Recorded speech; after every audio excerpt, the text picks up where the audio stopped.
નમસ્કાર. Sahajanand global school Balasinor તરફથી આપ સૌનું હાર્દિક સ્વાગત છે. આજે આપણે ધોરણ 10ના ગુજરાતી વિષયમાં બીજું પ્રકરણ ભણીશું, જેનું નામ છે રેસનો ઘોડો. તેનો સાહિત્ય પ્રકાર છે નવલિકા. તેના સર્જકની માહિતી જોઈએ તો તેના લેખિકા છે વર્ષા અડાલજા, જેમનો જન્મ 10/4/1940 રોજ મુંબઈ ખાતે થયો હતો. તેમનું સાહિત્ય સર્જન જોઈએ તો ગાંઠ છૂટ્યાની વેળા, અણસાર, ખરી પડેલો ટહુકો, રેત પંખી, મારે પણ એક ઘર હોય, ક્રોસ રોડ વગેરે તેમની નવલકથાઓ છે. તેમના વાર્તા સંગ્રહો જોઈએ તો એ સાંજને ઉંબરે, વર્ષા અડાલજાની શ્રેષ્ઠ વાર્તાઓ વગેરે તેમના વાર્તા સંગ્રહો છે. પારિતોષિક વિશે જોઈએ તો તેમને સાહિત્ય અકાદમી ગાંધીનગરનો એક પુરસ્કાર મળેલ છે, જે તેમની પ્રથમ નવલકથા અણસાર માટે 1995માં મળ્યો હતો. આ સિવાય પણ તેમને ઘણા પુરસ્કારો મળ્યા છે. તેમને દિલ્હીના પણ ઘણા એવોર્ડ મળ્યા છે, દિલ્હી સાહિત્ય તરફથી. પ્રસ્તુત વાર્તાની અંદર સંજયભાઈ અને નીનાબહેનનો એક પુત્ર અંકિતની વાત છે, તેમજ વિનુકાકા અને મંજુકાકીના સૌરભની વાત છે. બંને પરિવાર એકબીજાના પડોશી છે. રેસનો ઘોડો નવલિકામાં લેખિકાએ આજની શિક્ષણ પદ્ધતિને કારણે બાળકનું બાળપણ મા બાપ કે વાલી દ્વારા કેવી રીતે છીનવાઈ જાય છે એ વિગતે સમજાવી છે. આજે ઘોડદોડની રેસની જેમ શિક્ષણ ક્ષેત્રમાં પણ એક દોડ જામી છે. અનેક ડિગ્રી મેળવવી, સ્પર્ધામાં ચંદ્રક લાવવા, કમ્પ્યુટર ક્લાસમાં જવું, ઊંચા માર્ક્સ મેળવી પ્રથમ નંબરે આવવું, કોચિંગ ક્લાસ ભરવા, ટીવી કે વર્તમાનપત્રોમાં પોતાના ફોટા આવવા વગેરેમાં બાળકોને રચ્યા પચ્યા આજે પોતાના મા બાપ રાખતા હોય છે. આથી બાળક આવા શિક્ષણના ભાર નીચે દબાઈ જાય છે. આ નવલિકામાં સૌરભ અને અંકિત નામના બે બાળકોની પણ એવી જ સ્થિતિ લેખિકાએ અહીં રજૂ કરી છે. મા બાપના વધુ પડતા આગ્રહ અને દબાણને કારણે બાળકોનો યોગ્ય વિકાસ નથી થતો. એનું બાળપણ છીનવાઈ જાય છે, પરંતુ મા બાપને તેની પરવા જ નથી. અને એ સામે લેખિકાએ અહીં લાલ બત્તી ધરી છે. અંકિતની માં આ બાબતે થોડી જુદી પડે છે. એ અન્ય મા બાપ માટે એક મિસાલ છે. આજના શિક્ષણે બાળકને રેસનો ઘોડો બનાવી દીધો છે, ત્યારે આ નવલિકા જીવન મૂલ્યની રખેવાળી સંદર્ભે એક ખૂબ જ સુંદર મજાનો બોધ આપતી જાય છે. આપણે વાર્તા જોઈએ. વિનુકાકા વાત વાતમાં હંમેશા કહેતા, નિશાન ઊંચું રાખવું જોઈએ.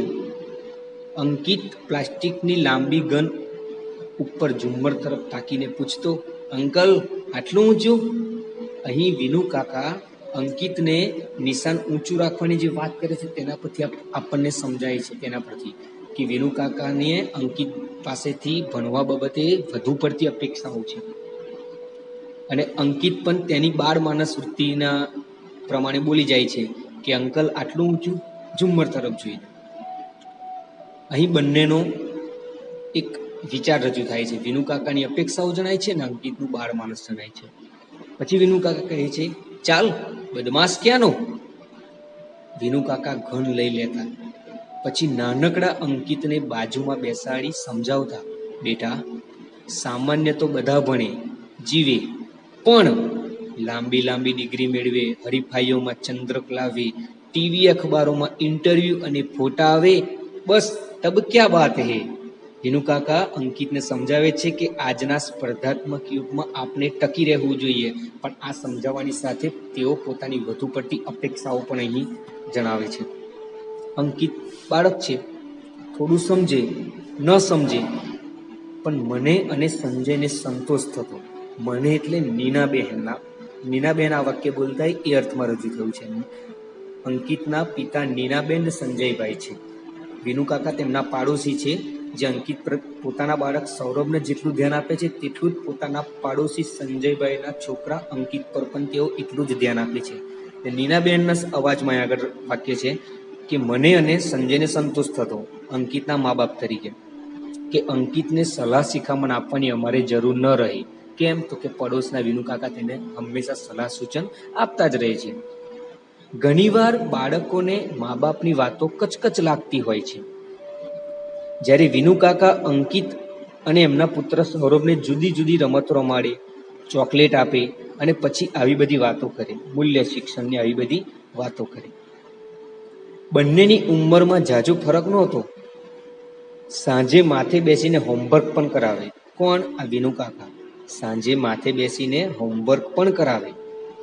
ટીવી પર નેશનલ જિયોગ્રાફિક કે ડિસ્કવરી ચેનલ મૂકે. મંજુ કાકી ઘણીવાર કંટાળી જતા. મંજુ કાકી લે કોણ? વિનુકાકાના પત્ની. તે ઘણીવાર કંટાળી જતા, કારણ કે તે હંમેશા એ જ વસ્તુ જોતા. મંજુ કાકી પોતાના પતિ જે છે વિનુકાકા એ પોતાના બાળક સૌરભ અને પડોશના બાળક અંકિત બંનેને વધુ પડતું આ શિક્ષણનો ભાર જોઈને મંજુ કાકી કંટાળી જતા અને બોલતા, તમે તો છોકરાને જાણે જેલમાં પૂર્યા છે, રમવા જવા દો ને, એની ઉંમરના છોકરાઓ સાથે જરા ભળવા તો દો, બાળક છે. મંજુ કાકીની મનોવૃત્તિ, એક એમનું માનસ એક મા તરીકે એ બાળક પ્રત્યે કેવું છે એ અહીં રજૂ થાય છે. તેઓ પોતાના પતિ વિનુભાઈને કહેતા કે તમે તો બાળકોને જેલમાં પૂર્યા છે. અર્થાત કે તેમને આ ઉંમર એમની રમવાની છે, એમને રમવા જવા દો, એમની ઉંમરના બાળકો સાથે થોડા ભળવા દો, શિક્ષણનો આટલો ભાર ન રાખો. સામાન્ય છોકરાઓ સાથે રમીને એને શી પ્રાપ્તિ થવાની છે? વિનુકાકા કહે છે. સામાન્ય છોકરાઓ સાથે રમીને એને શી પ્રાપ્તિ થવાની છે? એટલે વિનુકાકાને તો છોકરાઓ સાથે રમે ત્યાંથી પણ શિક્ષણ બાબતે કંઈક ગ્રહણ કરે એવી અપેક્ષા વિનુકાકા રાખે છે. એટલે કે સામાન્ય છોકરાઓ સાથે રમીને એને કંઈ જ મળવાનું નથી એવું વિચારે છે. ત્યારે મંજુ કાકી કહે છે, નિર્ભેળ નિર્દોષ આનંદની. સામાન્ય છોકરાઓ સાથે આપણા બાળકો રમશે તો એને બીજું કંઈ નહીં મળે, પણ એક નિર્ભેળ નિર્દોષ આનંદ તો મળશે.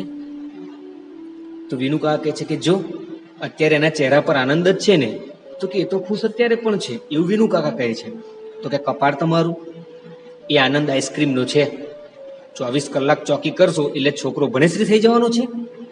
મંજુ કાકી કહે 24 કલાક તમે બાળકને ભણાવવા પર જ ધ્યાન આપવા કરશો ને રમવા નહીં દો તો શું એ ભણેશ્રી થઈ જશે? મંજુ, મૂર્તિને કંડારવી પડે છે. દુનિયા તેજ ગતિથી દોડી રહી છે, તીવ્ર હરીફાઈ છે બધા ક્ષેત્રમાં. તો લક્ષ્યાંક પર પહોંચવું હોય તો ઘોડો દોડાવવો પડશે. મંજુ, હારી ગયેલાનો કોઈ ભાવ પૂછતું નથી. વિનુકાકાના અવાજની આ જે વાક્યો છે એની અંદર હાલની શિક્ષણની સ્થિતિ લેખિકાએ રજૂ કરે છે. શું કહે છે? મૂર્તિને કંડારવી પડે છે, દુનિયા તેજ ગતિથી દોડે છે, બધા જ ક્ષેત્રમાં હરીફાઈ છે.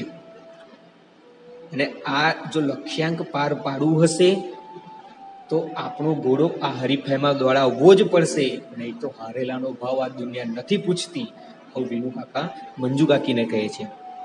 આગળ જોઈએ કે હે ભગવાન, મંજુ કાકી બોલે છે, હે ભગવાન, તમારા ભેજામાં ક્યાંથી આ ભૂસું ભરાયું છે? ગયે મહિને SSC નું પરિણામ આવ્યું, ઝૂંપડપટ્ટીનો છોકરો પહેલો આવ્યો કે નહીં? એ કહે છે કે ભણવાવાળા છોકરા ભણશે જ, તમારે આટલું બધું ભાર આપવાની જરૂર નથી. મંજુ કાકી સમજાવે છે કે ગયા વર્ષે જે 10મા ધોરણની પરીક્ષાનું બોર્ડનું પરિણામ આવ્યું એમાં ઝૂંપડપટ્ટીનો છોકરો પણ પહેલો આવ્યો. કે જે બાળક ભણવાના છે એની માટે આપણે ધ્યાન આપવું જોઈએ, ના નહીં, પણ આટલું બધું ધ્યાન આપીને આગ્રહ કરવાનો, એની પર ભાર આપી દેવો જરૂરી નથી. આવું મંજુ કાકીનું માનવું છે. એટલે વિનુકાકા કહે છે કે તારી સાથે માથાકૂટ નકામી છે. આવતા મહિનાથી સૌરભના કોમ્પ્યુટર ક્લાસ શરૂ થશે. સીધી વાત કહી દે છે કે તારી જોડે માથાકૂટ મારે નથી કરવી. હવે આવતા મહિનાથી સૌરભના કોમ્પ્યુટર ક્લાસ, એટલે કે શિક્ષણની સાથે સાથે કોમ્પ્યુટર ક્લાસ પણ આપનો સૌરભ કરશે. વિનુકાકા પોતાના બાળક સૌરભની વાત કરે છે. એટલે મંજુ કાકી વિફર્યા. અત્યારથી 5મા ધોરણથી ક્લાસ? સૌરભ ના પાડી દે બેટા પપ્પાને, જોઉં છું તને કેમ પ્રાણે લઈ જાય છે. મંજુ કાકીનું માનવું એમ છે કે હજુ આપણું બાળક, આપણો સૌરભ 5મા ધોરણમાં છે, અત્યારથી કમ્પ્યુટર ક્લાસની શી જરૂર છે? એને પોતાના જે તે ધોરણના પુસ્તકો પર થોડું ધ્યાન આપો તો બરાબર છે. એમાં પણ તમે તો વધુ ધ્યાન આપો છો અને વધારે પડતા ક્લાસની વાત કરો છો. એટલે મંજુ કાકી અહીંયા થોડું ગુસ્સામાં જણાય છે. એટલે સૌરભે તરત કહી દીધું, ના મમ્મી, મારે કમ્પ્યુટર શીખવું જ છે, પછી ક્લાસમાં મારો વટ પડી જશે. અહીં બાળકની અંદર અન્ય વ્યક્તિ સામે પોતે સારા રજૂ થવું, શિક્ષણ બાબતે એ જે સ્પર્ધાનો જે યુગ છે એ પણ વિનુ કાકાએ સૌરભના મગજમાં ફિટ કરી દીધો છે. અને એટલા માટે જ સૌરભ બોલે છે કે મારો ક્લાસમાં વટ પડી જશે. એટલે મંજુ કાકીએ 2 હાથ જોડ્યા, હે માતાજી, બાપ દીકરા બેને સાથે સદબુદ્ધિ આપજે. કહે છે કે તમે જીવનનો આનંદ માનો, બાળપણનો આનંદ માનો, ભણવાની સાથે સાથે આનંદ માનો, પરંતુ બંનેમાં શિક્ષણના સ્પર્ધાત્મક યુગનું એવું ભૂસું ભરાયું છે. એટલા માટે મંજુ કાકી બોલે છે કે માતાજી બેને બુદ્ધિ આપજે. એ સાંજે વિનુ કાકા ઘરે આવ્યા. આમ તો એક જ મકાનમાં ઉપર નીચે અમે રહ્યા. નીનાબેન બોલે છે કે એ સાંજે વિનુ કાકા ઘરે આવ્યા. આમ તો એક જ મકાનમાં ઉપર નીચે અમે રહીએ અને સૌરભ સાથે અંકિતને ઘણી વાર ભણાવે. નીનાબેન કહે છે કે મારા સૌરભ સાથે વિનુ કાકા નીનાબેન એમ કહે છે કે વિનુ કાકા પોતાના બાળક સૌરભની સાથે સાથે મારા બાળક અંકિતને પણ ઘણીવાર ભણાવે. એટલે એમના આવવાની નવાઈ નહીં, ગમે ત્યારે ઘરે આવતા હોય. પણ આજે તો એ ખાસ આવ્યા હતા. એમનો આગ્રહ હતો કે સૌરભની સાથે અમારે અંકિતને કમ્પ્યુટર ક્લાસમાં દાખલ કરવો. આજે વિનુ કાકા પોતાના પડોશમાં નીનાબેન, સંજયભાઈના ઘરે ગયા હતા. કેમ? તો કે મારા સૌરભ સાથે નીનાબેન અને સંજયભાઈનો અંકિત પણ કમ્પ્યુટર ક્લાસમાં જોઈન થાય. એટલે હું અને સંજય ખુશ થયા. વિચાર સરસ હતો, જો કે ફી ઘણી વધારે લાગી.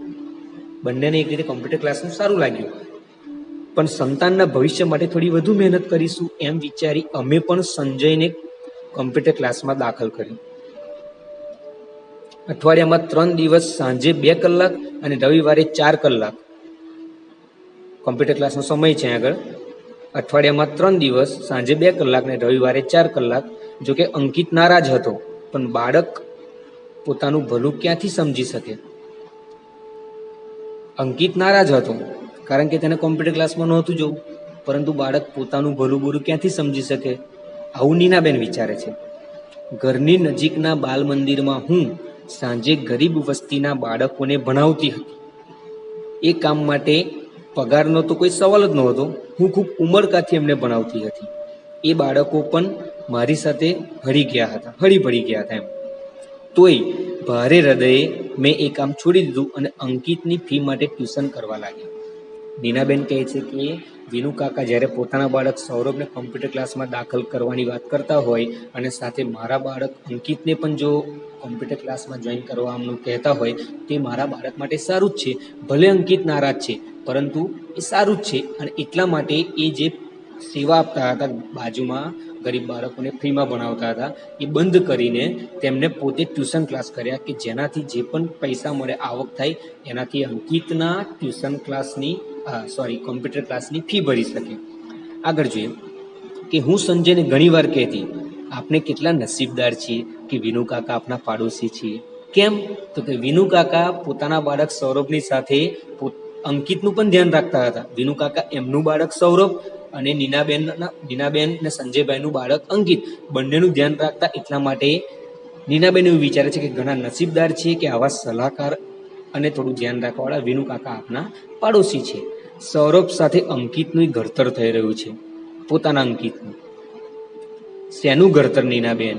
એક દિવસ મંજુ કાકીએ રીતસર મારી પર હલ્લો કર્યો. કોની પર? નીનાબેન પર. કે શેનું ઘડતર નીનાબેન? આ ટાંકના ટોચીને બિચારા જીવને સી પીડા થાય છે તે તમને નથી દેખાતી? બિચારા જીવને એટલે કે બિચારા બાળકોને કેટલી તકલીફ પડે છે. આ ઉંમરે રમવાનો સમય છે, ત્યાં ભણવાનો વધુ પડતો ભાર, સી પીડા થાય છે, શું દુઃખ થાય છે, તમને દેખાતી જ નથી? આવું મંજુ કાકી નીનાબેનને કહે છે. જુઓ મંજુબેન, આપણે મધ્યમ વર્ગના માણસ, તમારી મારી કોઈ ઇન્ડસ્ટ્રી નથી કે દીકરાને સીધો એર કન્ડિશનર કેબિનમાં બેસાડી દઈએ. અત્યારથી મહેનત નહીં કરીએ તો એ લોકો આગળ કેમ આવશે? નીનાબેન પણ સ્પર્ધાત્મક યુગના જે માહોલ છે એવી વાત કરે છે કે અત્યારથી જ આપણે બાળકને તૈયાર કરવો પડશે, નહીં તો આગળ કેમ આવશે. આપણે રહ્યા મધ્યમ વર્ગના. તો મંજુબેનની આંખ ભીની થઈ ગઈ. તમારી વાત હું નથી સમજતી. હું માં છું, દુશ્મન તો નથી ને. પોતાના બાળક પ્રત્યે એક માની વેદના જણાય છે કે મારું બાળક જ્યારે રમવાની ઉંમરે આવી રીતે ભણવાનો ભાર લઈને ફરતું હોય તો મને દુઃખ થાય છે. એ વાત મંજુ કાકી ભીની આંખે જણાવે છે. એટલે નીનાબેન કહે છે તો પછી, એટલે પણ ખરું પૂછો તો હું એકલી પડી ગઈ છું. મંજુ કાકી બોલે છે ખરું પૂછો તો હું એકલી પડી ગઈ છું. એ બાપ દીકરાની જાણે અલગ દુનિયા છે અને હું માત્ર ઉંબરે ઊભી છું. મારા દીકરાને રેસના ઘોડાની જેમ દોડાવે છે. મંજુ કાકી વિનુ કાકા પ્રત્યે બોલે છે કે મારા પતિ વિનુ કાકા મારા બાળક સૌરભને રેસ શિક્ષણ જગતમાં રેસના ઘોડાની જેમ દોડાવે છે અને જાણે ઘરમાં હું એકલી છું એવું મને અહેસાસ થાય છે, એવું મંજુ કાકી જણાવે છે. વિનુ કાકાને તમારી માટે ખૂબ લાગણી છે, નીનાબેન બોલે છે. નહીં જાણતી હોવ, પણ કોણ જાણે મનમાં ઊંડે ઊંડે ખોટું લાગે છે. મંજુ કાકીનું દર્દ અહીં રજૂ થાય છે. અરે ના ના મંજુ કાકી, થોડા વખતમાં બધું ઠીક ઠાક થઈ જશે. તો તમારા મોંમાં ઘી સાકર લ્યો જાઓ. જો ઠીક ઠાક થઈ જશે તો તમને અભિનંદન અને મને પણ અભિનંદન. એમ એ અર્થમાં મંજુ કાકી ત્યાંથી નીકળે છે. આગળ મંજુ કાકી ઉતાવળે ગયા પણ મારા મનમાં પ્રશ્નાર્થ મૂકી ગયા. આ વાક્ય ખાસ સમજવા જેવું છે. મંજુ કાકી ઉતાવળે ગયા પણ મારા મનમાં પ્રશ્નાર્થ મૂકી ગયા. કે મંજુ કાકી શું કહેવા માંગતા હતા? એ જ કે બાળકની ઉંમર રમવાની છે, જે ઉંમરે જે કામ થાય એ જ કરવું જોઈએ. એ વિચાર હવે નીનાબેનના મગજમાં આવે છે. મંજુ કાકીનું આવું વિચાર ઉઠવી ખાધું. હું તૈયાર થવા લાગી. અમારા ઘરેથી થોડે દૂર નાનો બગીચો છે. સંજયને ઓફિસથી આવતા થોડું મોડું થવાનું હતું ત્યારે હું અને અંકિત બંને અર્થાત કે બગીચામાં જવાની વાત ચાલે છે. સાડીની પાટલી હાથમાં જ રહી ગઈ અને અચાનક યાદ આવ્યું કે કેટલા વખતથી અંકિત તો રમવાના વખતે મારી સાથે બગીચામાં રમવા આવ્યો જ નથી. યાદ આવે છે કે કેટલો સમય થયો કે અંકિત રમવાના સમયે મારી સાથે બગીચામાં આવ્યો જ નથી. હિંચકા ખાવા તો એને ખૂબ ગમે. શનિ રવિમાં દરિયાકાંઠે અચૂક જવાનું જ, ફરવા માટે, થોડોક આનંદ માનવા. અમે ત્રણ સાથે મળી રેતીમાં ઘર બનાવીએ. પછી કુલ્ફીની લિજ્જત. હું અરીસામાં મને જોઈ રહી, અર્થાત પોતાની જાતને જોઈ રહી કે પોતે પણ અન્યની કોપી કરી કરીને પોતાના બાળકનું બાળપણ કેવી રીતે તે છીનવી રહ્યા છે. અરીસામાં મને જોઈ રહી. આ કોનું પ્રતિબિંબ હતું? ખરેખર આ હું જ છું કે પછી બદલાઈ ગઈ? બરાબર. બહારને ઉપરા ઉપરી ઘંટડી વાગી. સાડી જેમ તેમ વીંટાળી દઈ મેં બહારનું ખોલ્યું તો અંકિત હતો. કોણ હતું? અંકિત. એકદમ નિમાણો એનો ચહેરો, નાજુક નમૂનો એનો ચહેરો. ગભરાઈને મેં એના કપાળે હાથ મૂક્યો તો શરીર ગરમ. મેં એને તેડી લીધો, અર્થાત કે ઉચકી લીધો, કે જલ્દી કપડાં બદલાવી સુવડાવી દીધો. દવા આપી અને માથે હાથ પસવારતી બેસી રહી. અંકિત થોડી વારમાં તો ઘસઘસાટ ઊંઘી ગયો.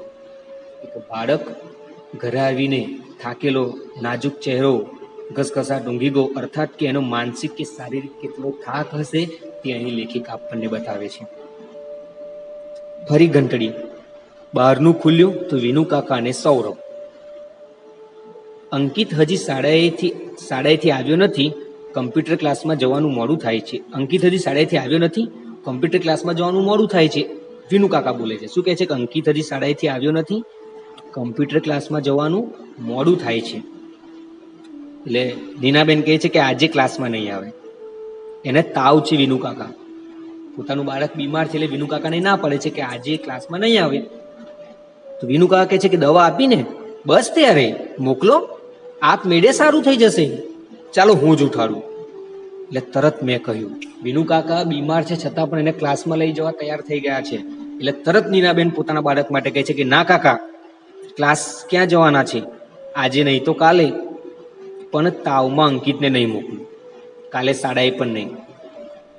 નવાઈ પામી એ મને જોઈ રહ્યા. વિનુ કાકા નવાઈ પામી જોઈ રહ્યા નીનાબેનને. નીનાબેન, તમે તો અંકિતને માઇક આંગલો કરી મૂકશો. ચાલો ઉઠાડો જો.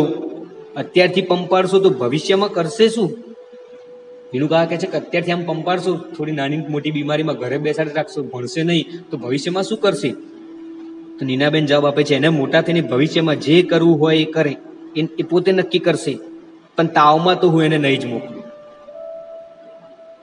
નીનાબેન પોતાનું અંકિત બીમાર છે એટલે પોતાના પડોશી વિનુકાકાને ના પાડે છે ક્લાસમાં મોકલવા માટે. આગળ જોઈએ કે વિનુકાકા કદાચ અંદર આવી જશે એ ડરથી બારણામાં જ ઉભા રહે. મેં મક્કમતાથી કહ્યું, આ બધી વાત બારણામાં જ ઉભા રહ્યા. કેમ તો કે વિનુકાકા અંદર ના આવી જાય. એ નારાજ થયેલા લાગ્યા થોડા, પણ હું તો કશું બોલી નહીં. જતા રહ્યા વિનુકાકા, ચાલી ગયા. હું સાંજની રસોઈમાં પરોવાઈ ત્યાં મેં ટીવીનો અવાજ સાંભળ્યો. અચાનક ટીવી કોઈએ ચાલુ કર્યો. ઘરમાં અંકિત જ હોય છે. નવાઈ પામી હું બહાર આવી જોયું તો અંકિત ટીવી પરના કોઈ ગીતને રસપૂર્વક જોઈ રહ્યો હતો. અંકિત આજે ક્લાસમાં નથી ગયો, ઘરે થોડોક ટાઈમ છે તો એને ટીવી શરૂ કર્યું. અર્થાત કે એને ટીવી જોવાનું થોડું મન હતું. અરે અંકિત બેટા, તારી તબિયત સારી નથી, તું આરામ કરજો, તું ટીવી ન જોઈશ, તું આરામ કર, તને તાવ છે, આવું નીનાબેન કહે છે. એને હસીને કહ્યું, હવે મને સારું છે મમ્મી. મેં કપાળે હાથ મૂક્યો તો તાવ ગાયબ. એને મારો હાથ પકડ્યો અને લાડથી કહ્યું, ચાલને મમ્મી, ઘણા વખતથી આપણે બગીચામાં ગયા નથી. એટલે નીનાબેન કહે છે કે પણ પછી તને તાવ અને તારું હોમવર્ક આ બધું, તો કે હવે તાવ ઉતરી ગયો છે, અમે બંને બગીચામાં ગયા. નીનાબેન પછી તાવ ઉતરી ગયો હતો, કોમ્પ્યુટર ક્લાસમાં નહોતો મોકલ્યો અંકિતને, બંને બગીચામાં જાય છે. એ સાંજે અંકિતે ખૂબ હિંચકા ખાધા, મન ભરીને પોતાનું બાળપણ જાણે માનતો હોય એમ. કમ્પ્યુટર ક્લાસમાં પરીક્ષા થઈ, અંકિત માંડ પાસ થયો. સૌરભને સર્ટિફિકેટ ઓફ મેરિટ મળ્યું. અર્થાત કે સૌરભને સારા માર્ક્સ આવ્યા, અંકિતને થોડા ઓછા માર્ક્સ આવ્યા. એ સાંજે સંજય અંકિત પર પહેલીવાર ગુસ્સે થયો. કેમ તો કે એના માર્ક્સ ઓછા આવ્યા હતા. વિનુકાકા આવ્યા, ઠપકાના સૂરે એ પણ કહેવા લાગ્યા કે આ બધું જ તમારા લાડનું પરિણામ છે નીનાબેન, હવે આ વખતે હું જ ધ્યાન રાખીશ.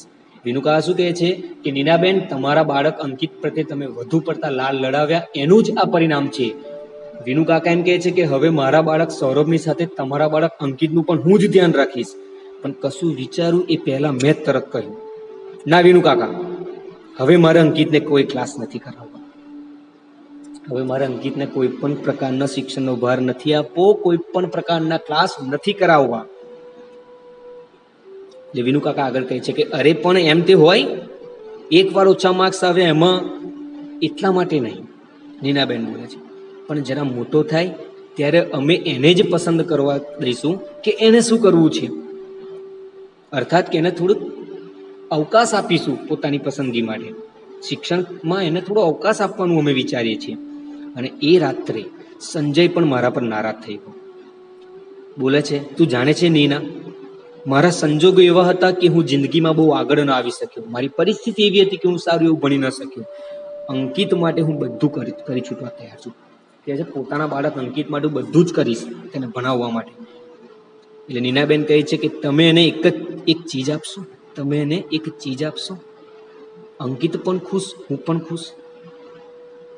એટલે સંજય કહે છે કે જરૂર, પણ મોંઘી તો નથી ને. નીનાબેન કહે છે કે ખૂબ કિંમતી છે, પણ તમારે રોકડા ચૂકવવા નહીં પડે. સંજયને આ વાત સમજાતી નથી કે પોતાની પત્ની શું કહે છે આ નીનાબેન. એટલે પ્રશ્નાર્થ કરે છે કે એટલે નીનાબેન ઉત્તર વાળે છે કે અંકિતને એનું શૈશવ આપો. સંજય, શૈશવ એટલે બાળપણ. એને આ કોમ્પ્યુટર ક્લાસ છે, શિક્ષણનું વિનુકાકા અને આપણે બધા જે પણ ભાર આપીએ છીએ તે ઓછો કરીએ. એને એનું શૈશવ આપો, બાળપણ આપો, એને મન ભરીને એનું બાળપણ માનવા દો. સાંજે ઘણીવાર હું અને અંકિત બગીચામાં જતા, ત્યાં એને હિંચકા ખાતો, બીજા બાળકો સાથે રમતો જોતા મને થતું કે ના, મારો નિર્ણય સાચો છે. પછી અંકિતના કોમ્પ્યુટર ક્લાસ બંધ કરાવે અને શિક્ષણનો ભાર થોડો હળવો કર્યો. બગીચામાં જાય, કોઈ વાર હિંચકા ખાય, અન્ય બાળકો સાથે રમતા જોઈને નીનાબેનને પોતાનો નિર્ણય સાચો લાગ્યો. બરાબર છે, અંકિત એનું બાળપણ માની રહ્યો છે અને બરાબર છે. પણ એમ કઈ વિનુકાકા અંકિતને છોડે એમ નહોતા. પડોશી છે આ વિનુકાકા એમના. વિનુકાકા સૌરભને ભણાવે ત્યારે અંકિતને પણ લઈ જતા. પણ મને સ્પષ્ટ દેખાતું કે નારાજ થઈ જતો. પણ અંકિત પડોશમાં વિનુ કાકા જોડે ભણવા જતા એ નારાજ થઈ જતો. સંજયના ધ્યાનમાં પણ આ વાત આવી. એક રવિવારની સાંજે મેં દરિયા કિનારે અંકિત સાથે ખૂબ રમ્યા. સંજયભાઈ, નીનાબેન અને એનો પુત્ર અંકિત ત્રણેય ખૂબ રમ્યા. પાણીમાં ભીંજાયા. પછી આઈસ્ક્રીમ ખાતા ખાતા એને પૂછ્યું કે બેટા અંકિત, તારે વિનુ કાકા પાસે કેમ નથી ભણવું? એ કહેતા હતા કે તું ભણવામાં ધ્યાન નથી આપતો, તો કેમ આવું? સૂર્યાસ્ત થઈ ગયો હતો, અર્થાત સાંજનો સમય હતો અને હળવે હળવે અંધકાર ઉતરી રહ્યો હતો. હાથમાંનો ફુગ્ગો એને છોડી દીધો અને એને દૂર સુધી હવામાં ઉડતો જોઈ રહ્યો. પછી અચાનક એ જોરથી બોલ્યો, અંકિત, મને વિનુ કાકા જરાય નથી ગમતા. શું કહે છે કે મને વિનુ કાકા જરાય નથી ગમતા.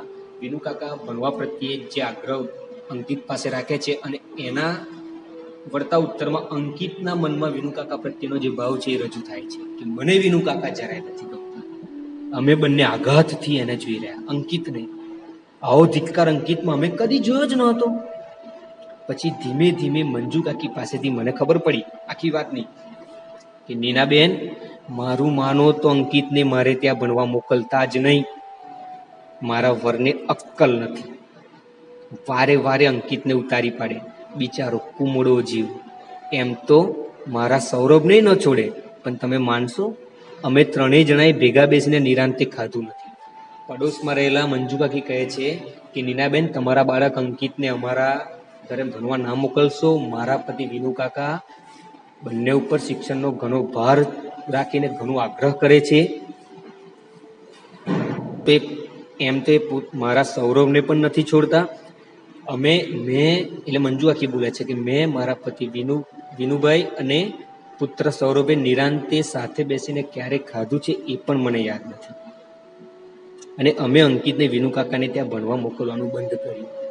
નીનાબેન હવે શું કર્યું? પોતાના બાળક અંકિતને પડોશમાં રહેતા વિનુ કાકા પાસે ભણવા મોકલવાનું બંધ કર્યું. વિનુ કાકા ધુઆ પુઆ થયા, લડ્યા, પણ અમે મક્કમ રહ્યા. અંકિત પહેલેથી જ નબળા બાંધાનો. આ એક વર્ષ જવા દો, આવતા વર્ષથી વાત વિનુ કાકાને જણાવે છે કે આટલું વર્ષ રહેવા દો, આવતા વર્ષથી વિચારીશું.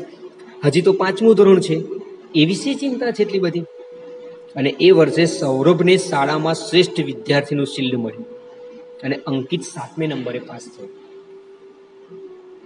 શિક્ષણની રેસમાં વિનુ કાકાએ સૌરભને એક શિલ્ડ અપાવ્યું, એ બરાબર છે. અને અંકિતને જો થોડીક બાળપણ માનવા દીધું ને છૂટ આપી, એમાં 7મા નંબરે પાસ થયો.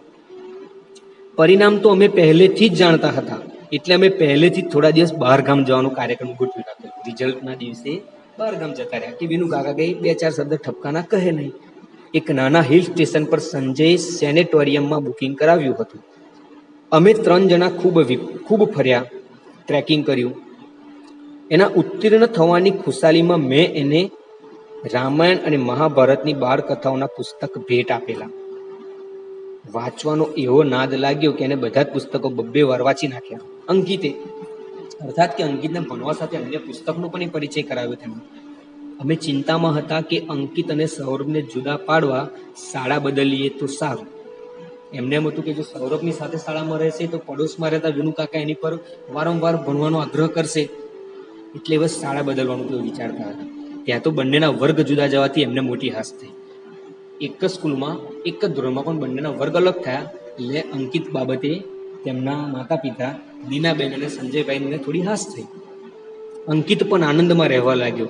જાણે મુઠ્ઠીઓ વાળી સતત દોડવામાંથી એને છુટકારો થઈ ગયો. જાણે જેલ જેવી એ જિંદગી, શિક્ષણની બંધનવાળી જિંદગીમાંથી જાણે મુક્તિ મળી હોય એમ તે હાસ અનુભવવા લાગ્યો. પછી આખી વાત પરથી અમારું ધ્યાન હટી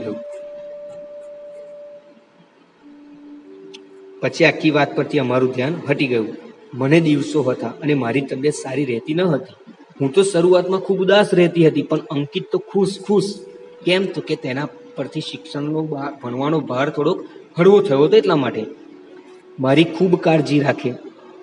સાંજે સ્કૂલેથી આવી પોતાની મેળે જ દૂધ પી લે, જલ્દી હોમવર્ક કરી લે. પછી સાંજની રસોઈ મને મદદ પણ કરે. અંકિત ખુશ હતો, પોતાની માને મદદ કરતો હતો. વિનુ કાકા એ દ્રશ્ય જોઈ ગયેલા. એથી તો એમની નારાજી ખૂબ વધી ગયેલી કે આ બાળક ભણવામાં જે ધ્યાન આપવું જોઈએ એનાથી વધુ અન્ય બાબતોમાં ધ્યાન આપે છે, એમ વિચારીને વિનુકાકાની નારાજગી વધી ગઈ હતી. અને હવે તો એક બિલ્ડિંગમાં રહેવા છતાં એ લિફ્ટમાં મળી જાય એ પૂરતો સંબંધ હતો. પહેલા જે ઘરમાં આવવા જવાનો જે સંબંધ હતો એ હવે ઓછો થઈ ગયો હતો. હા, મંજુ કાકી બપોરે ડોક્યું કરતા, મારા માટે અચૂક ગરમ નાસ્તો લાવતા, કારણ કે અમને દિવસો જતા હતા એટલા માટે થોડી મદદ કરતા, સેવા કરતા. સૌરભ સીડીનું એક એક પગથિયું ચડી રહ્યો હતો તો એમની આંખમાં વિષાદ ડોકાતો હું જોઈ શકું. સૌરભ સીડીનું એક એક પગથિયું ચડી રહ્યો હતો તોય એમની આંખમાં વિષાદ ડોકાતો હું જોઈ શકતી. સૌરભ સીડીનું એક એક પગથિયું એટલે કે પડોશમાં રહેતો સૌરભ કે જેની પર વિનુકાકા ભણવાનો આગ્રહ રાખતા, એ સફળતાની સીડીઓના એક એક શિખર સર કરતો જતો હતો. છતાં પણ મંજુ કાકીની આંખમાં વિષાદ નીનાબેન જોઈ રહ્યા હતા. મને દીકરી જન્મી, નીનાબેન બોલે છે. અંકિતને ગાંડો ગેલો થતો જોઈ હું અને સંજય હસી પડ્યા. પોતાના ઘેર દીકરીનો જન્મ થઈ અંકિતને પોતાની એક નાની બેન મળી એ વાત જોઈને સંજયને નીનાબેન ખુશ થતા. અંકિતને એની પર ઓળઘોળ થતો જોઈ મનમાં કોઈ અજબ સુખ અનુભવાતું. મંજુ કાકી તો એને રમાડતા રડી જ પડેલા. અંકિતે લાડથી એનું નામ પાડ્યું ફોરમ. શું નામ પાડ્યું? લાડથી અંકિતે એની બેનનું નામ ફોરમ. હજુ તો થોડા મહિનાની હતી અને એને કમળો થઈ ગયો. અમારા સૌના જીવ ઊંચા થઈ ગયા. કમળો મટ્યો ત્યાં આખા શરીરે એને ફોડલીઓ ફૂટી નીકળી. ઘરની એક પરિસ્થિતિનું વર્ણન છે. નાની બાળકીને જે બીમારી થઈ એ વર્ષે અંકિતનો ક્લાસમાં 31મો નંબર આવ્યો. કયો નંબર આવ્યો? 31મો. અમે બે એને વઢી શકીએ એમ પણ નહોતા, કારણ કે અંકિતે ઘરમાં નીનાબેનની તબિયતના કારણે ઘરમાં મદદ એટલી કરી હતી અને ભણવા પ્રત્યે નીનાબેન પણ પોતાના બાળક અંકિત પ્રત્યે એટલું ધ્યાન નહોતા આપી શક્યા, એટલે બંને એને લડી શકે એમ પણ નહોતા. ભણવાનો એને ખાસ સમય જ કાં મળ્યો હતો. મંજુ કાકી બપોરે વિનુ કાકાથી છાની કેક લઈને આવેલા. બેટા, મારી પરીક્ષામાં તો તું પાસ હો.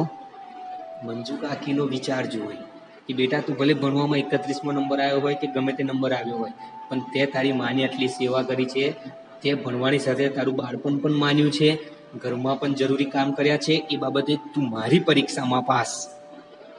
ફોરમ બીમાર પડી જતી ત્યારે એને કેજીમાં દાખલ કરી ત્યારે કે પછી સંજયને સ્કૂટરનો ગંભીર અકસ્માત થયો હોય ત્યારે અંકિત હંમેશા મારી સાથે જ હોય. અર્થાત કે અંકિત હંમેશા પરિવાર સાથે સમય વિતાવતો. એસએસસીમાં સૌરભને 92% આવ્યા. કેટલા? 92%. અંકિતને 68. વધારે વિનુ કાકાની સૌરભ પાછળની મહેનતના કારણે એમને 92% આવ્યા સૌરભના. સૌરભે સાયન્સમાં એડમિશન લીધું અને અંકિતે કોમર્સમાં. મેં અને સંજય સરસ કિંમતી ઘડિયાળ ભેટ આપી ત્યારે ઘણા સમય મેં એના ચહેરા પર ફરી ઉદાસી જોઈ. કોમર્સમાં એડમિશન લીધું, 68% આવ્યા એટલે એ લોકોએ ગિફ્ટ આપી, એક વસ્તુ ભેટ આપી, પણ અંકિતના ચહેરા પર ઘણા સમય પછી ઉદાસી જોઈ. અને અંકિત બોલે છે કે સોરી પપ્પા, તમારા લોકોનું સપનું હું પૂરું ન કરી શક્યો. એટલે મેં કહ્યું તું માત્ર ડિગ્રી મેળવે એ અમારું સપનું નહોતું બેટા, તું એક ઉમદા માણસ બને એવું અમે બંને જરૂર ઈચ્છતા હતા અને એ સપનું સાચું પડશે એવી મને શ્રદ્ધા છે. મીનાબેન કહે છે કે બેટા તું માત્ર ડિગ્રી મેળવે, 92%, 98% લાવે, આ બધું અમારા મનમાં નહોતું. તું થોડુંક શિક્ષણમાં સારું, ભલે વધારે ટકા નહીં પણ તને કામ લાગે, તારા ભવિષ્યમાં તને કામ લાગે એટલા ટકા લાવે અને એક સારો નાગરિક બને, ઉમદા નાગરિક બને, એ જ અમે તો ઈચ્છતા હતા અને એ તું જરૂર ભવિષ્યમાં બનીશ સારો નાગરિક, ઉમદા માણસ, તારામાં માણસાઈ હશે એવી અમને શ્રદ્ધા છે. હવે 11 વર્ષ પછીની વાત છે. 11 વર્ષ.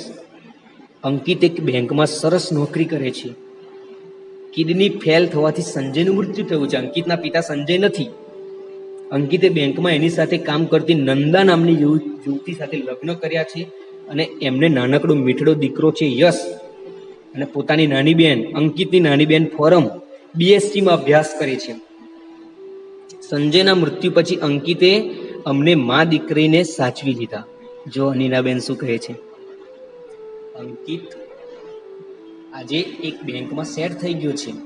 બેંકમાં કામ કરતી નંદા નામની યુવતી સાથે લગ્ન કર્યા છે, નાનકડો યશ નામનો દીકરો છે અને અંકિતની બેન ફોરમ જે છે એ બીએસસીમાં છે, પણ ઘરના મોભી સંજયનું મૃત્યુ પછી અંકિતે અમને મા દીકરીને સાચવી લીધા છે. માણસાઈ સંસ્કારની એવી વાત છે, કોઈ ખોટ પડવા દીધી નથી. ઘણીવાર સાંજે અમે બધા જ બગીચામાં જઈએ. યશને મોટા હિંચકા ખાવા ખૂબ ગમે. અંકિતનો દીકરો યશ. હવે સૌરભનું શું થયું? અંકિત ઓછા ટકાએ પાસ થતો હતો, છતાં એક બેંકમાં સારી જગ્યાએ સેટ થઈ ગયો છે. પણ જે સૌરભ, જે પોતાના પિતા વિનુકાકા, સૌરભના પિતા વિનુકાકા, જે ભણવાનો એટલો આગ્રહ રાખતા કે સૌરભ હંમેશા સારા માર્ક્સ મેળવીને જ પાસ થતો, એ સૌરભનું શું થયું? તો કે સૌરભ અમેરિકામાં ડોક્ટર થયો. ત્યાંની મોટી હોસ્પિટલમાં એ કામ કરે. ત્યાં એનું નામ ઘણું મોટું, વિશાળ બંગલો, કાર, બધું જ એની પાસે. માત્ર માતા પિતા માટે એની પાસે સમય નહોતો. સૌરભને માત્ર ભણવાનો જ આગ્રહ રાખ્યો, મૂલ્ય શિક્ષણ ના આપ્યું વિનુકાકાએ. એટલા માટે સૌરભ આજે ભલે મોટર કાર છે, બંગલો છે, અમેરિકામાં મોટો ડોક્ટર છે, મોટું નામ છે, પરંતુ જે મૂલ્ય શિક્ષણ છે તો છે જ નહીં. માતા પિતા માટે તો સમય જ નથી. વિનુકાકા, મંજુકાકી શરૂઆતમાં તો પહેલા હોંશભેર અમેરિકા જતા. ઓહો, અમારો દીકરો અમેરિકામાં ડોક્ટર થયો, હોંશભેર અમેરિકા જતા. પણ 3 વર્ષ પહેલા છેલ્લી વાર પાછા આવ્યા પછી હવે અહીં જ છે. સૌરભ અમેરિકા બોલાવતો નથી. ક્યારેક હું એમને પૂછતી કે હવે ક્યારે જશો, ત્યારે માથું ધુનાવી ચૂપ રહે છે. જવાબ આપી શકવાની એમનામાં હિંમત નહીં રહી. એમની આંખને ખૂણે બાજેલું નાનું આંસુ આથમતા સૂરજના કિરણમાં ચમકી ઉઠે. અર્થાત કે એમની આંખમાં એક નાનું એવું ખૂણે બાજેલું આંસુ, એટલે કે અર્થાત કે અંદરથી દુઃખી છે અને એ દુઃખ તેમને આંસુ સ્વરૂપે બહાર આવે છે અને સૂરજના કિરણમાં ચમકી ઉઠે. અર્થાત કે બહુ સરળતાથી જોઈ શકાય છે કે તેમની અંદર એક દુઃખ છે, એક દર્દ છે કે તેમના બાળક, તેમનો પોતાનો સૌરભ કે જેને ભણાવી ગણાવીને આટલો સારો વ્યક્તિ બનાવ્યો, એ જ વ્યક્તિ, એ જ પોતાનો દીકરો જ્યારે પોતાના મા બાપ માટે સમય નથી આપી શકતો, ત્યારે એ કેટલું દુઃખ થાય એક મા બાપ જ જાણી શકે છે. અમે ફરવા જઈએ ત્યારે અંકિત અચૂક એમને સાથે લઈ આવે. કોને? પડોશમાં રહેતા વિનુકાકા અને મંજુકાકીને સાથે લઈ આવે. વિનુકાકા અને મંજુકાકીની ઉંમર જાણે એકદમ વધી ગઈ. અર્થાત લેખિકા શું કહેવા માંગે છે કે વિનુકાકા અને મંજુકાકીને હવે પોતાના દીકરાની જે સાથ સહકારની જરૂર છે, એ ગળપણમાં એક લાકડી બનીને પોતાનો દીકરો એમની સેવા કરે જરૂર છે, એ નથી મળતી. એમને પોતાના દીકરાનો સહકાર નથી મળતો. એટલે કહે છે કે અચાનક તેમની ઉંમર કે જાણે વધી ગઈ હોય એમ લાગે છે. કાકીને ઘૂંટણનો દુખાવો થાય છે. ફોરમનો હાથ પકડીને ધીમે ધીમે ચાલે છે. અંકિતની બેન ફોરમનો હાથ પકડીને મંજુકાકી ધીમે ધીમે ચાલે છે. બગીચો ખાલી થવા લાગે છે. હલકો અંધકાર ઉતરે છે. અંકિત કાકાનો હાથ પકડી ઉઠાડે છે. અર્થાત કે બગીચો ધીમે ધીમે ખાલી થાય છે, બધા પોતપોતાના ઘરે જાય છે. અંકિત કાકાનો હાથ પકડીને એને ઉઠાડે છે. આ કાકા એટલે વિનુકાકા. કાકા એટલે કોણ? વિનુકાકા, કે જેમને પોતાના દીકરા સૌરભના ભણવા પાછળ અત્યાર સુધી ઘણી મહેનત કરી હતી, છતાં પણ ઘડપણમાં આજે તેમને પોતાના દીકરાનો સાથ અને સહકાર મળી રહ્યો નથી. આગળ અંકિત બોલે છે કે ચાલો વિનુકાકા, ઘરે જઈશું. એટલે કાંડે બાંધેલી કિંમતી ઘડિયાળ જોયા વગર તેઓ કહે છે, સમય પણ નથી જોતા, એમને સમયનું પણ એ ધ્યાન નથી, કે હા બેટા ચાલ, બહુ મોડું થઈ ગયું છે. શું કહે છે વિનુકાકા પોતાના પડોશના દીકરા અંકિતને? કે હા બેટા ચાલ, બહુ મોડું થઈ ગયું છે. આ બહુ મોડું થઈ ગયું છે એટલે વિનુકાકા એમ નથી કહેતા કે અંધારું પડ્યું છે, બહુ મોડું થઈ ગયું છે, ચાલ ઘરે જઈએ. પણ એ કયા અર્થમાં કહે છે કે બેટા બહુ મોડું થયું છે? કે મને સમજવામાં બહુ મોડું થઈ ગયું છે કે મારે કયા સમયે મારા બાળકમાં શિક્ષણની સાથે સાથે એક મૂલ્યોનું પણ શિક્ષણ આપવું જોઈતું હતું, સંસ્કારનું પણ સિંચન કરવું જોઈતું હતું, કે જેવું નથી કરી શક્યો. એટલે કહે છે કે હા, ઘણું મોડું થઈ ગયું છે. હવે વિનુકાકા સૌરભને કટાક્ષમાં કહે છે, કટાક્ષમાં એટલે કે અલગ અર્થમાં થોડું, કે હા બેટા ઘણું મોડું થઈ ગયું છે. મેં મારી જિંદગીમાં જે કરવા જેવા કામ હતા, મારા બાળકને સંસ્કારનું સિંચન કરવાનો જે સમય હતો, એ સમય હું ન પારખી શક્યો અને મેં પોતે જ ઘણું મોડું કરી નાખ્યું છે. પ્રસ્તુત વાર્તા અહીં પૂર્ણ થાય છે. જે કોઈ વાર થાય કે કોઈ વાર થાય કે એ નામના વર્ષા અડાલજાના પુસ્તકમાંથી આ નાની વાર્તા લેવામાં આવી છે.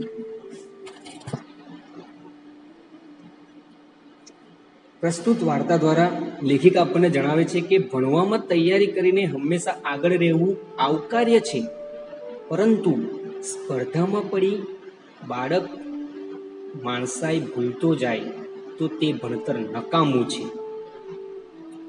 આજે 100માંથી 98 માર્ક્સ બાળકને આવ્યા હોય તો પણ તેના માતા પિતા તેને 98 માર્ક્સ માટે શાબાશી નથી આપતા, પરંતુ 100માંથી 2 માર્ક્સ કેમ કપાયા એ બાબતે તેને ઠપકો આપતા જોવા મળે છે. ઘણી વાર તો એવું લાગે કે મા બાપ જે ઠપકો આપે છે 2 માર્ક્સ માટે, એમને ખરેખર 98 માર્ક્સ આવ્યા છે તે બાબતે તેને શાબાશી આપવી જોઈએ. ઘણી વાર એમ થાય કે પોતે જે તે ધોરણમાં ભણતા હોય ત્યારે બંનેના ભેગા થઈને પણ 98 નહીં આવ્યા હોય અને પોતાના બાળક માટે આટલી અપેક્ષા રાખે છે. આજે દરેક મા બાપની એક જ અપેક્ષા હોય, મારું બાળક ભણવામાં પણ હોશિયાર હોય, ડાન્સમાં પણ હોશિયાર હોય, તેને કરાટે પણ આવડવા જોઈએ, તેને સ્કેટિંગ પણ આવડવું જોઈએ, તેને ચિત્ર દોરતા પણ આવડવું જોઈએ, તેને ગીત ગાતા પણ આવડવું જોઈએ. અરે ભાઈ, બાળક છે. આટલી બધી ટેલેન્ટ એક બાળકમાં ભાગ્યે 1001 કેસ હોઈ શકે છે, પરંતુ આટલી બધી ટેલેન્ટ એક બાળકમાં ના હોઈ શકે. બાળકને તો પૂછો કે તને શામાં ઇન્ટરેસ્ટ છે, તારે ગીત ગાવું છે કે ડાન્સ કરવો છે, તારે કરાટે કરવા છે કે સ્કેટિંગ કરવા છે, કોઈ વાર એની ઈચ્છા તો પૂછો. પહેલા તમે મા બાપને આજે કહેવાનું મન થાય કે તમે આટલી અપેક્ષા તમારા બાળક પાસે રાખો છો, શું તમે એ ઉંમરમાં તમને આટલું આવડતું હતું? બાળક છે, કુમળો છોડ છે, એને બાળક રહેવાનું, બાળકને બાળક રહેવાનું. આ વાર્તાની અંદર સૌરભ અને અંકિત એમ 2 પાત્રો પ્રસ્તુત વાર્તામાં કેન્દ્ર બિંદુએ છે. સૌરભ શિક્ષણની રેસમાં એટલો આગળ વધી જાય છે, પોતાના મા બાપ કે સ્વજનો પાસે એની પાસે સમય નથી. સૌરભ એટલો બધો આગળ વધે છે કે સેજ પણ સમય નથી. જ્યારે અંકિત મા બાપ પાસેથી શિક્ષણની સાથોસાથ મળેલા મૂલ્ય શિક્ષણથી પોતાની નોકરીની સાથે પરિવારની પણ યોગ્ય સંભાળ રાખે છે. કારણ કે સૌરભને મૂલ્ય શિક્ષણ મળ્યું છે, સંસ્કારનું સિંચન એનામાં થયું છે, એટલા માટે પરિવારનું પણ એટલું જ ધ્યાન રાખે છે. જ્યારે અંકિત આ ધ્યાન રાખે છે, જ્યારે સૌરભ પૈસાની પાછળ એટલો અંધ બની ગયો છે કે પોતાના મા બાપ પાસે હવે એને સમય નથી. અંતમાં તો શિક્ષણ દ્વારા વિદ્યાર્થી એક ઉમદા માણસ બને, એક મૂલ્ય સિંચિત નાગરિક બને, તે હેતુ પ્રસ્તુત વાર્તામાંથી સિદ્ધ થતો આપણને જણાય છે. પ્રસ્તુત વાર્તાને આપણે અહીં પૂર્ણ કરીએ છીએ. આશા રાખું છું કે તમને આ વાર્તા સમજાઈ હશે.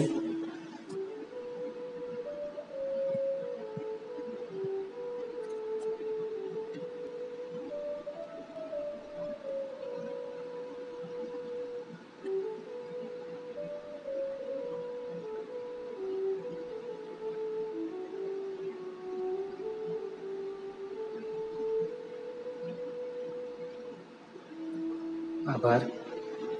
જય હિન્દ.